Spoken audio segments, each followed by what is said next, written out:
Magandang gabi po mga ka-hunter. Happy New Year po sa inyong lahat, sa aking mga subscriber, mga viewers, at mga aking kaibigan, ang mga vloggers at mga kolektor.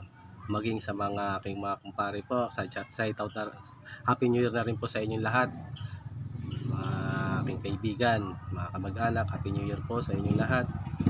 Ito po ang ating tatalakayin sa araw na to, sa gabi ito. Itong 1 peso na Jose Rizal na 1972-1974 na sa ngayon po ay marami pa pong nagtatanong at nagtataka. Kaya naman po kasi kaya maraming nalilito dahil sa mga lumalabas na mga vlogger na maling impormasyon sa baryang ito na nagkakaroon pa ng halaga ng 1,300,000 to 250,000. Yun po ay hindi totoo yan mga ka-hunter. Ayun po mga ka-hunter, kasi sa katunayan yan ay marami pa pong sirkulasyon, umiikot sa sirkulasyon, at marami pa pong mga sa atin na may hawak ng ganyang barya.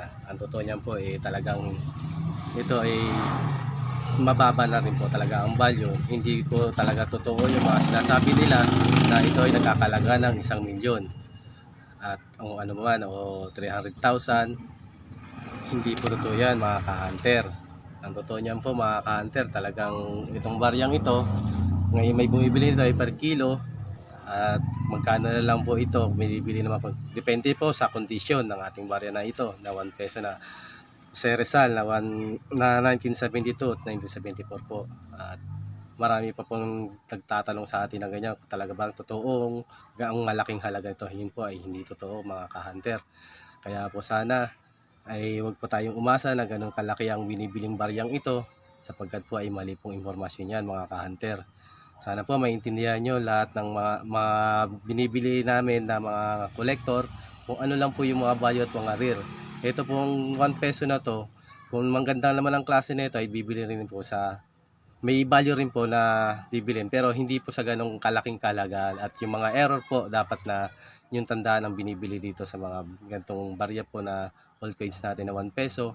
Kaya kung sakasakali naman po na ipakitabi na lang po ninyo kung mayroon talaga kayong ganitong na itatago, balang araw po baka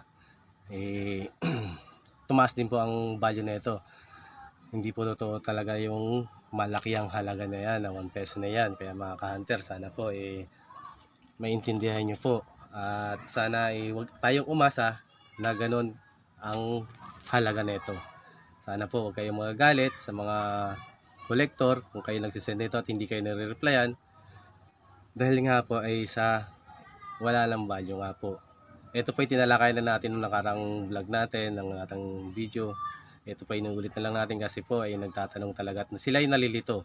Kasi nga po, mayroon pa rin lumalabas na itong araw daw ay binibili sa malaking halaga. Sana po maintindihan nyo po, at pinapaliwanag po namin na paulit-ulit na hindi po ganong kahalaga ang baryang ito na maabot ng 1,000,000 o ilang daang libo po. Hindi po yan totoo. Sana po maintindihan nyo kami mga ka-hunter. Hanggang dito na lang po. Maraming salamat po. Happy New Year po uli sa inyo lahat. Sana po wala po natin nasasaktan sa mga paputok po mga ka-hunter. Magandang gabi. God bless you po sa inyo lahat. Happy New Year.